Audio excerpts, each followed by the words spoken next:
Gaming is the best hobby in the world to me, and most of the time, it's my only hobby. One of the amazing parts about gaming is it really can be someone's only hobby because of the vast variety of games out there, literally just millions of them. There's first-person shooters and third-person shooters, there's simulation games and puzzle games and sports games, and there's this steaming pile of dog crap. You get the point. No matter what kind of game you're into, there's going to be a game for you, and then another one, and another one, and another one, and another one. But sometimes I have a problem, and maybe you can relate. With a never-ending library of games, free-to-play games, and games that I already own, I will hone in on one single game, and I will just play that one game for months on end, just mastering that one single game. I will let one game consume my entire life. I'll play this game for 6 months, a year, 2 years, it doesn't really matter. The point is during the time that I'm in this mindset, it is the only thing that I will care about for a very long time. Every thought of every day becomes about the game. If I'm driving to work, I'm thinking about the game. Doing the dishes, physically, yeah, but mentally I'm just thinking about playing a game. Taking care of your family, maybe you have kids, screw them, man. We don't got time for that. We just have to play video games. That's the only thing that matters. Every second of actual free time is spent inside the game, loving the game, becoming one with the game. Until you don't. Until the very thought of the game is like that sound when you rub two pieces of silverware together. It just sends a weird signal through your nervous system. Nothing about the game feels comfortable anymore. The same thing that you've put thousands of hours into, the thing that was the reason for you waking up every morning, just all of a sudden doesn't feel right anymore. The first thought in your head as a normal person should probably be like, why don't you just play a different game, you fucking geek? But even another game, not the game I've been hyper-fixated on for months and months, no, just any game, just sitting in front of that computer right there will make me feel physically ill. I wasn't always this way, but as I got older and I burned out on the cycle harder and harder, I couldn't just pick up a new game and keep playing, man. I gotta take a complete break from gaming for weeks sometimes.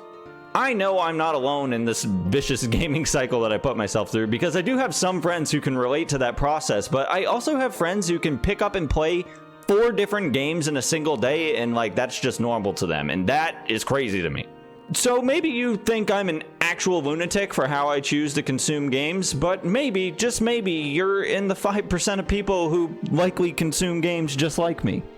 If you do relate with this cycle, whether it's through gaming or through any hobby in your life, if you have that hyperfixation, you might be like me and you might have ADHD. It took me 25 years of existence to understand that I shouldn't want to be dead because my favorite game is no longer fun to me anymore. That sounds silly as a sentence, but I'm dead serious, man. I would just feel that way after I burned out on a game.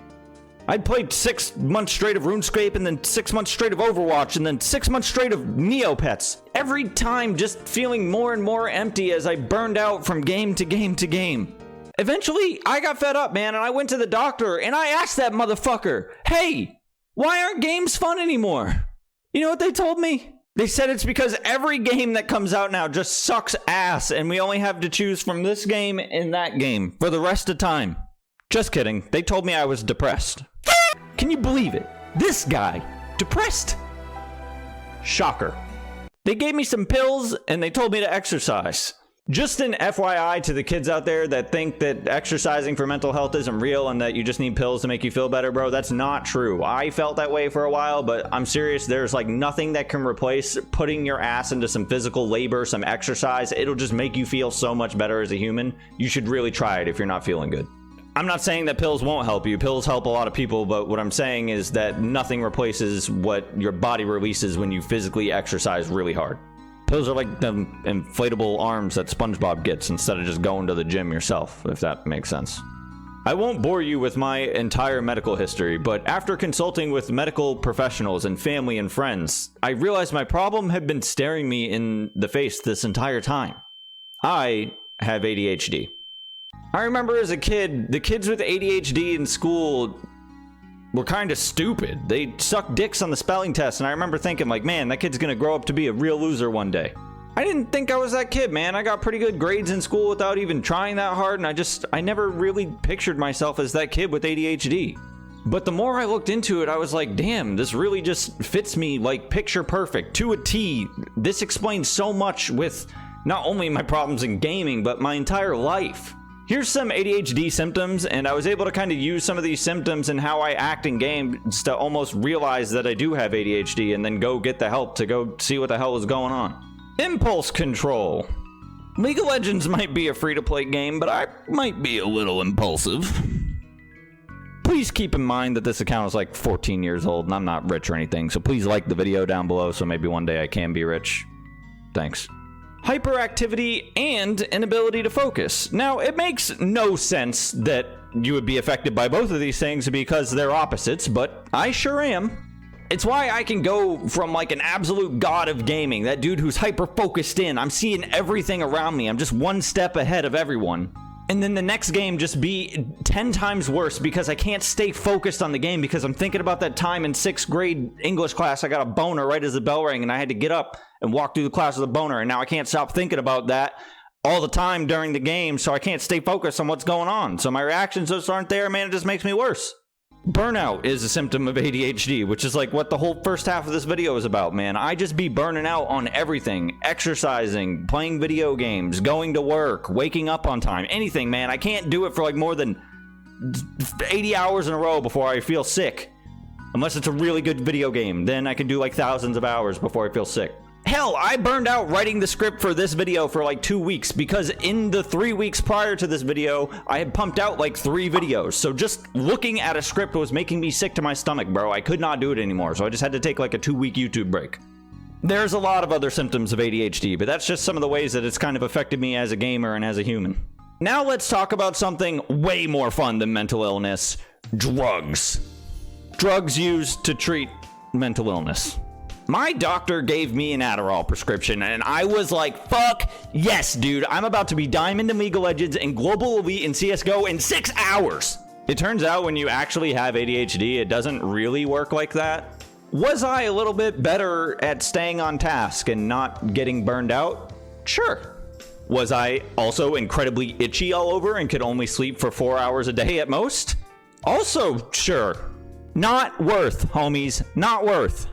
The best thing that I could do for my own HD was not a prescription that the doctor wrote me. It was that I had a true and real understanding of what was actually going on in my brain soup upstairs, man. I kind of understood myself better, and that was very powerful. I know I'll always suffer from some symptoms of ADHD, but I don't have to feel bad about myself or feel that I'm a lazy or a bad person anymore. I'm just different, and that's okay. Being different is dope. I don't even really know what I'm talking about anymore, man, but basically, if you think you have ADHD, go to your doctor, don't get addicted to drugs, and work really hard on understanding yourself. As I was writing this and getting toward the end of this, I realized that this video doesn't really portray any kind of message like my other videos kind of portray. I'm kind of lost in the weeds a little bit. So you can just view this entire video as some venting from a nobody YouTuber, but I want to leave you with this message. Whether you're autistic, OCD, or ADHD, there is so much power in understanding yourself. Take the time to learn about yourself, to understand yourself, and making yourself happy will be so much easier. Think about it. What actually makes you happy? You can determine your own happiness. Just for some of us, it might take a lot more work than others. RNG is a real bitch sometimes. Alright, I'm done being a motivational speaker or whatever the hell this video was. Is there any, like, other gaming content that you guys who watch all my videos would like to see? You know, this was kind of just like a more fun, I'm just gonna put some shit on paper and splur out to a camera type stuff, and usually I'm a little more focused and have an idea before I go into a video. So, whatever you want to see a video on, that's kind of like stuff that I do on my channel, let me know in the comments down below. Like the video. And I'll catch you another time. Peace.